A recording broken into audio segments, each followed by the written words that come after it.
Hi friend, कैसे हो आप सब। आप सभी का स्वागत है आपके अपने यूट्यूब चैनल एजुकेशन बोर्ड 5.0 में। दोस्तों, आज की इस वीडियो में हम बात करने वाले कि ज्वालामुखी का जन्म कैसे होता है।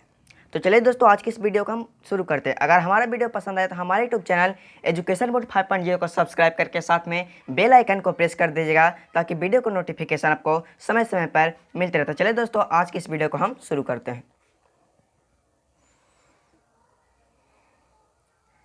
सबसे पहले हम जान लेते हैं कि ज्वालामुखी का जन्म कैसे होता है। ठीक है, सबसे पहले हम जानते हैं कि ज्वालामुखी का जन्म कैसे होता है। तो ज्वालामुखी धरती के अंदर दबी पहाड़ जैसी संरचनाएं हैं। ज्वालामुखी धरती के अंदर दबी पहाड़ जैसी संरचनाएं हैं। पृथ्वी की भीतरी सतह पर इसके दरारों में से गर्म लावा, गैस और राख बाहर निकलती है। पृथ्वी की भीतरी सतह पर इसके दरारों से गर्म लावा, गैस और राख बाहर निकलती है। धरती के कई हिस्सों में ज्वालामुखी है, लेकिन विस्फोट की घटनाएं कम देखने को मिलती है। कुछ सक्रिय ज्वालामुखी हैं और कुछ सुषुप्त ज्वालामुखी। ज्वालामुखी दो प्रकार के होते हैं, सक्रिय और सुषुप्त होते हैं। तो आगे देखते हैं। ज्वालामुखी के भीतर से गैस, राख, तरल पदार्थ और लावा ऊपरी हिस्से तक पहुंचता है। ज्वालामुखी के भीतर से गैस, राख, तरल पदार्थ और लावा ऊपरी हिस्से तक पहुंचता है। ऐसा कई बार प्लेटों के परिवर्तन की वजह से होता है। ठीक है, ऐसा है जो कि कई बार प्लेट के परिवर्तन की वजह से होता है। अगर जमीन से लगातार ऐसे पदार्थ निकल रहे हों या कुछ दिन पहले ही निकलना बंद हुआ हो तो ऐसी जगहें सक्रिय ज्वालामुखी क्षेत्र आती है। अगर जमीन से लगातार ऐसे पदार्थ निकल रहे हो, यानी कि लगातार निकल रहे हो या कुछ दिन पहले ही निकलना बंद हुआ हो तो ऐसी जगहें सक्रिय ज्वालामुखी क्षेत्र आती है। अब आगे चलते हैं। जमीन पर नज़र आने वाला हिस्सा मैग्मा कहलाता है। जो जमीन पर नज़र आने वाला हिस्सा रहता है वो मैग्मा कहलाता है। जैसे ही यह जमीन पर पहुंचता है लावा कहलाता है, और जैसे ही वह मैग्मा है जो कि जमीन पर पहुंच जाता है लावा कहलाता है। ज्वालामुखी से निकलने वाले पदार्थ में कई तरह के gas, nitrogen, sulphur, chlorine, hydrogen और दूसरी पदार्थ होते हैं। ठीक है, ज्वालामुखी से निकलने वाले पदार्थ में कई तरह के गैस जैसे कि नाइट्रोजन, सल्फर, क्लोरीन, हाइड्रोजन और दूसरे पदार्थ होते हैं।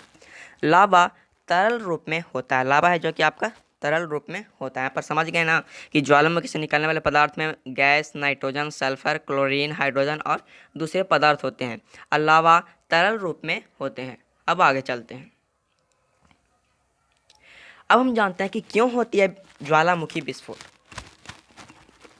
अब हम जानते हैं कि क्यों होती है ज्वालामुखी विस्फोट। तो विस्फोट की अलग अलग वजह होती है। विस्फोट की अलग अलग वजह होती है। अगर ज्वालामुखी का लावा किसी तरह से पानी के भीतर पहुंचता है, अगर ज्वालामुखी का लावा किसी तरह से पानी के भीतर पहुंचता है तो ज्वालामुखी विस्फोट हो जाता है। ठीक है, अगर ज्वालामुखी का लावा किसी तरह से पानी के भीतर पहुंचता है तो ज्वालामुखी विस्फोट हो जाता है।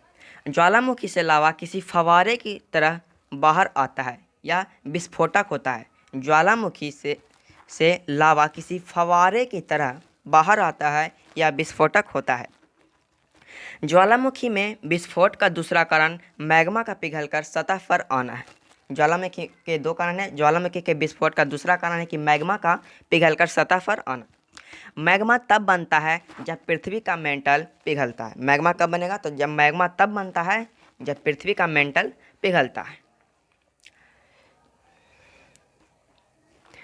मैग्मा की परत अगर मोटी है तो धरती के भीतर दबाव भी बढ़ता है। ठीक है, जब मैग्मा की परत अगर मोटी होती है तो धरती के भीतर दबाव भी बढ़ता है।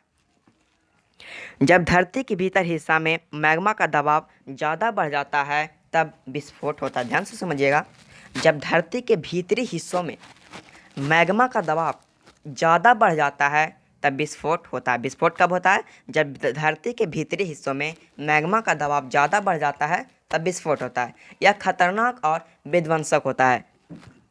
यह खतरनाक और विध्वंसक होता है। तो आज के वीडियो में इतना ही। अगर हमारा वीडियो पसंद आए तो हमारे यूट्यूब चैनल एजुकेशन बोर्ड 5.0 को सब्सक्राइब करके साथ में बेल आइकन को प्रेस कर लीजिएगा, और हमारा वीडियो पसंद है तो लाइक करके चैनल को सब्सक्राइब कर दीजिएगा और शेयर करना नहीं भूलिए। तो धन्यवाद।